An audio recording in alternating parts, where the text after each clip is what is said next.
What's up, everybody? It's your boy Monster T out here. And listen, man. Today, I'm going to tell you guys one of my absolute favorite Thor stories. It's the story that got me on the Thor bandwagon, man. And it comes in the form of fear itself. And you guys, even though I was never like a huge Thor fan, I always kind of liked the concept of Asgard and Odin and all of them. You know what I'm saying? So like when I read this, I was like, oh, okay. So basically, man, it starts off with this lady named Cynthia Schmidt, who is the Red Skull's daughter. And I think her and like Baron Zemo are basically looking for like this big basically like bunker place that this thing has been at. The scientists were studying for like 60 years, man. And she gets in there and they're like, yeah, man, it can't be moved, blah blah blah blah blah, so we need you to go here and check it out. And well, nobody told her to do it, but she basically is just trying to find it. She's trying to basically up her father's legacy. But she gets there and she's like, oh man, it's a hammer. And so she goes to grab it and picks it up. And at that point, she is transformed, I believe, into Scotty, Breaker of Men, I believe. And so, it's like, oh, okay, well, crap. The Red Skull's daughter now looking like some kind of Asgardian super demon lady. So anyway, man, she goes to like the middle of the ocean. And like she jumps in and she swims down to near the bottom, and these giant dragon things start like attacking her or whatever. And like it's pretty safe to assume that like whatever is down here, these dragons would normally be able to like fight it off. But that's not the case with Shorty and this hammer, because y'all, she went through there and she was just like slapping these things around. It was crazy. But she get down there. And she opens up whatever this vault thing is, and there's just like this really old guy in there. And she's like, who are you? And he's like, I am the rightful All-Father. And you're just like, what? Wait, what? So right, there's some other things that happen, some little stuff. I'm not really gonna go over too much. I just want to give you guys like a grand scheme of the comic. But basically,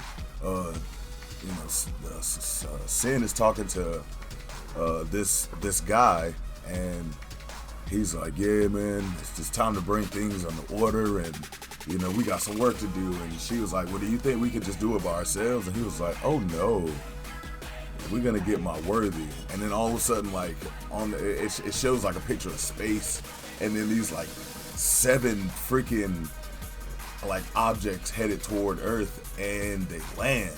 And you find out, you guys, and this is okay. Excuse my language, but this is where shit gets real. So these hammers land on Earth, and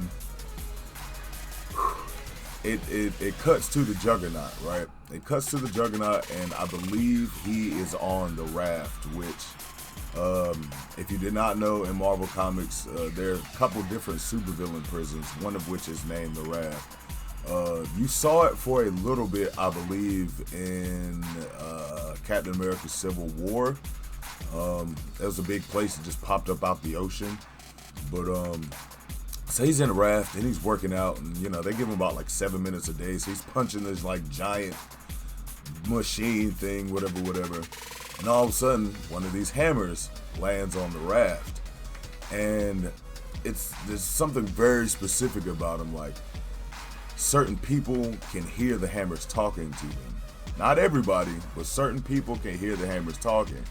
So Juggernaut's looking at it, and it's, I don't know if you've ever seen a horror movie where they're doing like those weird whisper things, but that's basically happening. So he reaches down to grab it, and when he does, oh my God, dude turns into the coolest looking freaky guy. I'm not gonna lie, I think all of these worthy look amazing, but Juggernaut, in my opinion, is probably the coolest looking dude ever. But anyway, so he picks up this hammer, and he goes to like swing it. I can't for the life of me remember what his name was. I think it was like Kurth, Breaker of Wheels or something like that. It was something ridiculous. But yeah, man. So like they start going at it. Juggernaut, gets the hammer and starts swinging it around, blowing up crap, and then it's like, okay, that's very upsetting. But it gets worse. So then it goes over. It shows you, Brazil, and like Bruce Banner and Betty are chilling. They're on vacation, and so a hammer lands, and they both Hulk out. Betty turns into Red She-Hulk for those of you guys who didn't know. And so they go and figure out what's going on, and the whispering starts again, and Betty's like, Hulk, don't touch that, and he's like, ah, man, I ain't worried about this puny hammer, and he goes to pick it up. Oh boy, and again, probably gets turned into one of the coolest freaking Marvel characters I've ever seen in my life, because the Hulk ends up becoming what is known as Noel, Breaker of Worlds. And oh my god, dude, listen, okay. Betty's like Hulk, and like Hulk turns to her, y'all, and he's just like, Betty, run! It was crazy. Like he starts like attacking her and shit. I mean, oh my god, dude, it was crazy. So I'm not gonna go into too much, but several other people get hammers. Titania, Absorbing Man, Attuma, Grey Gargoyle, who, oh man, him getting a hammer was so messed up. But yeah, him and Attuma getting hammers were ridiculous. I mean, everybody getting them was terrible, but them two specifically. But it was Titania, Attuma, Absorbing Man, Red Skull. Cynthia Skull, the Hulk, Juggernaut, and there's somebody else I'm forgetting, and I know it. And and the Thing, Ben Grimm from the Fantastic Four. And you guys, so look, check it. All these people start getting these hammers, right? And so this guy that Cynthia met, the old guy, he's like, I am the true All-Father of Asgard, and you guys will go seed fear into this world. See, his thing is, y'all, he is the literal definition of it's the fear that drives me. Because Buddy feeds off fear. So like when these dudes start going through, like they literally start going through the entire world, you guys, and just start tearing crap up. I mean, like, this is like a level 10 emergency. You feel me? Like, I'm not entirely sure where Sentry was during this whole situation, but Blue Marvel was like in the negative zone or something like that, or in the antimatter zone. So he was nowhere around. And so like, you guys, when I say it was just like a complete and utter catastrophe going around, like freaking, White House got blown up, you know what I'm saying? Like Asgard still destroyed, man. Listen, okay? You already got some of the, some super powerful people, like Absorbing Man. Like, a lot of people might not know much about him. Dude is OP. He is hecka OP. He's been able to, withstand blasts from Odin. Like, he's weird when it comes to his OP. Same thing for Attuma. Attuma's, super strong. Like, he one of them guys who could stand toe-to-toe to, fight Hulk and Thor. He is ridiculous. Everybody know what the Hulk can do, and Juggernaut and the Thing from, the Fantastic Four, everybody know how they get down. Titania, she was basically, just this woman who, for all intents and purposes, was just kind of, a little chick. She wasn't, there wasn't really anything too special about her. And so she linked up with Dr. Doom one day and was just like, yeah, man, I want to be a baddie. And he was like, yeah, I got you, shorty. And basically turned her into this super swole, big, voluptuous woman. And she started calling herself Titania. And she's about as strong as She-Hulk. So I mean, she not nothing to scoff at by no means. But yeah, man, these people start tearing up the planet. And he's like, the Serpent's ridiculous with it. He's like, anything and everything you see, I want you to kill it.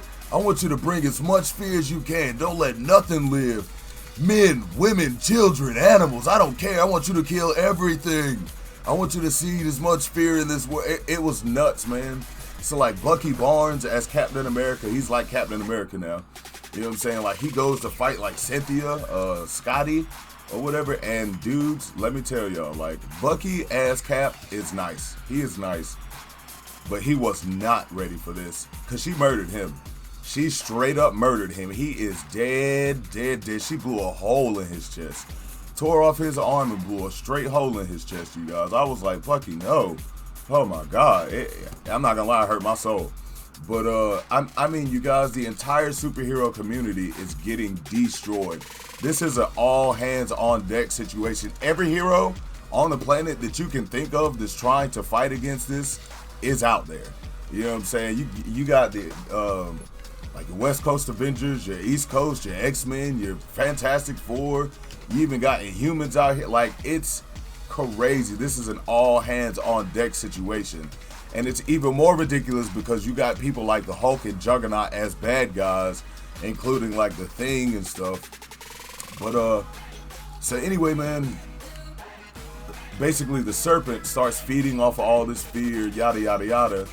And you know, Odin's like, okay, no, we gotta go. So like Odin, because the entire time basically Odin had been on Asgard following the events of Siege, I believe. And so like Odin's like, yeah, nah, man, we out of here. And so he basically takes all the Asgardians and gets off Earth. And Thor's like, bro, why does it feel like we running? Or somebody in Asgard's like, why does it feel like we you know what I'm saying, we trying to run? And Thor's like, that's because that's what we doing. Odin is obviously afraid of whatever's down there. And so, you know, Odin being Odin and like the king of Asgard was like, okay, boy, you need to watch your mouth. And basically like hemmed him up, y'all. He hemmed him up and basically was just like, listen, boy, you got a choice to make. Like, you either come with Asgard or you go with Earth. And so, you know, Thor being Thor was like, well, I choose Earth, father, blah, blah, blah, blah. And so, you know, they do that whole thing. And, oh my God, listen. Oh my God, listen. Thor goes to fight the Thing and the Incredible Hulk. And I know for a fact I'm skipping over so much stuff right now. But listen, we just gonna get to this right now. Okay, listen. Thor goes to fight the Thing and the Incredible Hulk as I believe the Thing's called Angier or Angier or something like that. I'm gonna say Angier. Like breaker of souls or something like that. Breaker of souls or breaker of wills. Something to that effect. But yeah, man. They all start going at it, and to be fair, Thor didn't really have too much of an issue with Ben Grimm. I mean, to be honest, Thor could take Ben Grimm any day of the week. We're just gonna be real about that. You know, he came in with a couple of nice ones. Thor did Thor's thing, but eventually ends up like calling his hammer straight through dude's chest. Like, I mean, he was like, Ben, don't.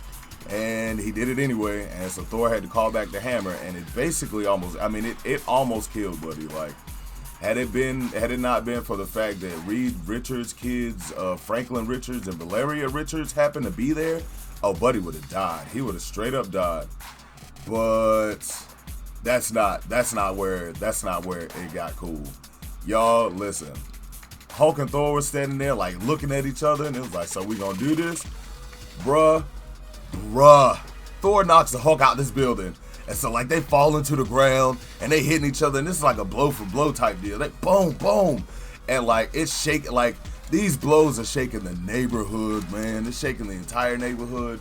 So like they hit the ground, and Thor's breathing heavy, man, because I mean he's fighting, not only is he fighting the Hulk, but he's fighting the Hulk with like an Asgardian hammer that's giving him extra strength and durability and crap like that. Like, it's not like you just pick up these hammers and you're as strong as you were, you're just holding a hammer. Like, it increases all your attributes, you know what I'm saying? So Thor's tired, and he looks at Hulk, and he's just like, you know, I never could beat you. And Hulk looks at him, and he's just like, He's just like, I know. And Thor's like, oh, have you? Oh, did you now?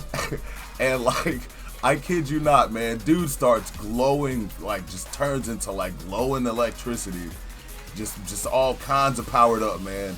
And goes to hit the Hulk, and I mean, he hits Buddy so hard that this explosion looked like it had to be the size of a couple blocks, man. Like, it was so big. Sends Hulk flying into space, like into the atmosphere, y'all. And you know, he later falls back. He falls down to like Transylvania, runs into like Dracula, King of Vampires, and they have a whole thing. But you know, after this whole huge fight, man, Thor's tired, dude. He's basically exhausted. He's given everything to like try to beat these two dudes. And he basically, he drops. He basically drops. And I mean, mind you guys, yeah, those two have been, you know, for the most part stopped, but you still have all of the rest of the worthy all across the globe just wrecking everything. Like, if you could imagine a no hope situation, this is about as close to, as close to as you come. I mean, imagine Thor trying to fight the majority of the superheroes by himself, right? Just imagine that scenario. Now imagine 7 Thors trying to fight all the superheroes by themselves. But then imagine 7 Thors completely insane and their only thing they want to do is just literally kill everything. That's the situation we're in right now. Like, this is, for all intents and hope, like all intents and purposes, all hope is lost, and it's just a matter of time, right? And like, it's crazy because, you know, the Serpent gets full power, and I know this is definitely before the Hulk and Thor thing, but like, the Serpent gets full power and stuff, and like, it's just ridiculous, and you basically find out who he is. But he basically tells Thor, you know, like, I'm, you know, the brother of Odin. I'm Odin's older brother, and I'm the rightful king of Asgard. And basically what had happened, you know, I'm going to guess hundreds of thousands of years ago, maybe even millions, because these guys are super old, that back in the day when, you know, Odin's brother, whose name is Cul, Bor's son, C-U-L, he was supposed to take up the throne, but dude was basically crazy. I mean, he was not fit to be king. And so basically what Odin did was took the Odin sword, killed all his worthy, which is, you know, these warriors with these hammers, killed all the worthy, and then imprisoned Cul, Bor's son. Now, there's a reason as to why he couldn't kill him. I'm not going to go into it, but there is a legitimate reason as to why Odin didn't just did that whole situation then. But yeah, man, so after he imprisons Cul Borson, he then goes and kills every single living being on Earth, which at the time was called Ashheim. He basically kills all the humans on Earth, anybody who would remember Cul. He basically like wipes the entire planet claim and then renames it Midgard, and then recreates humans. And yeah, so basically, you know, Cap and some heroes get there, and they show up, and they're like, you know, we're Captain America and the Avengers, we're gonna stop you. And Cole is just like, like, if you could imagine the Eddie Murphy, the Charlie Murphy gif of him doing the laughing in the Chappelle Show, that's basically what happened here. Because Cap threw the shield at him, and Cole caught it and just like snapped it in half, and was like, "What do you think this was gonna do?" And basically just like teleported them all just somewhere else, and was like, "Yeah, I've got other things to do." And but yeah, man. So basically, after this fight with, you know, between Thor, Hulk, and, you know, the Thing, Thor's exhausted. He's basically collapsed. He's I mean, for all intents and purposes, he's given everything he's got, man. Dude is near death. Like, this fight almost killed him. Like, it took everything he got to come out of this alive. Let's put it like that. Like, this is not something he just won like that. But anyway, so, you know, he's freaking. So they basically take Thor to old Asgard, because old Asgard is still in ruins and it's on Earth. So they take him to old Asgard, and basically Odin pops up and Captain America, you guys, it was awesome. Captain America's like, Odin, listen, your son's been out here fighting us, so we need you to fix him right now. I don't want to hear nothing you talking about. I don't care about none of that. I'm a king. Just fix him because we need him. And Odin was just like, what? And okay, look, let me be 100% real with you guys. All right, Odin could have instantly just vaporized Captain America and everybody that was with him, and I mean that very literally. He could have killed them all with the same amount of energy it would take you to kill an ant. Like it would have taken no energy at all for Odin to just like obliterate them. But he ends up, he's just like, and I don't know why. Maybe it's just because he was like, oh, okay, well this Earthling's got some cojones. But he was just like, all right, man. He basically zaps him all the way and ends up healing Thor and telling him, the Cole's backstory and blah blah blah. But the catch is there was a prophecy that Odin heard about way back in the day when Thor was just a baby. But it basically came to be if Thor fights the serpent, he'll die. He's going to die fighting the serpent. It's his destiny to die fighting the serpent. And so basically Odin did everything he could do to keep that from happening. Which is why he imprisoned the serpent, which is why he never told anybody about, his brother, yada, yada, yada. And he gives Thor this basically the super special armor that's supposed to not necessarily weaken the serpent, but, lessen the effects. What armor does, basically. And so, man, look, let me tell you. Oh, okay, wait. I'm skipping a hugely important detail. Oh my God, look, I have to go back to this because I completely skipped this. Iron Man, alright? Iron Man. Now, oh my God. He goes to Paris. And this was before, I believe, the Thor and Hulk fight and all that good stuff too. But he goes to Paris. And he is basically, trying to stop Gargoyle.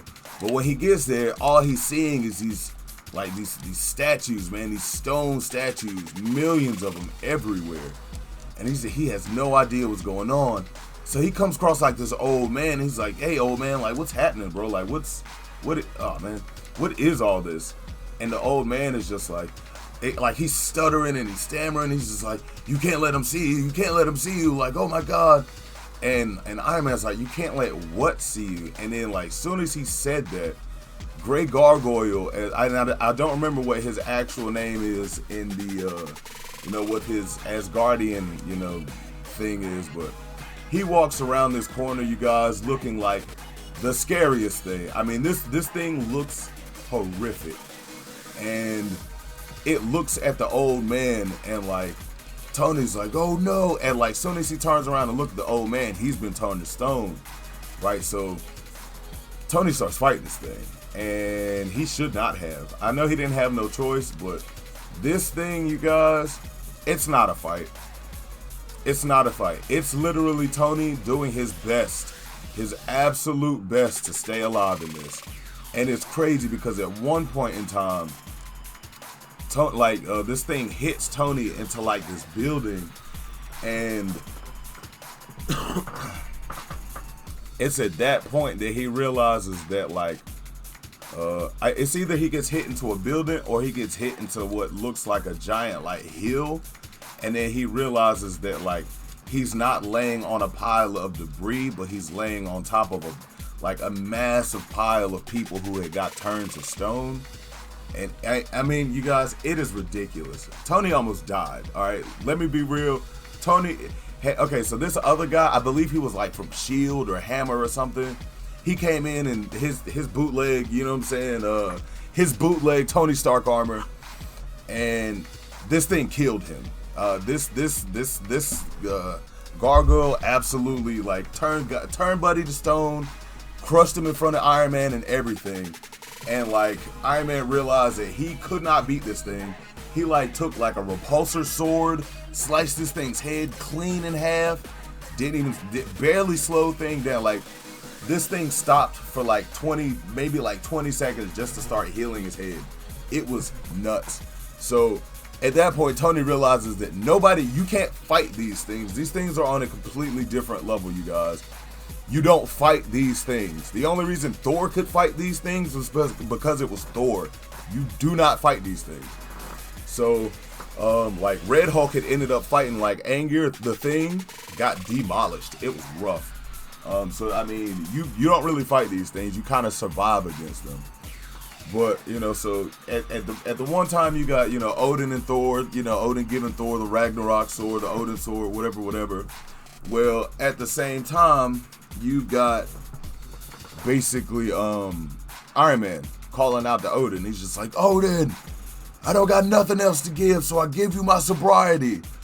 And he's just like, and mind you, for the longest time, the Tony in the comics, because he used to be an alcoholic, so he quit drinking.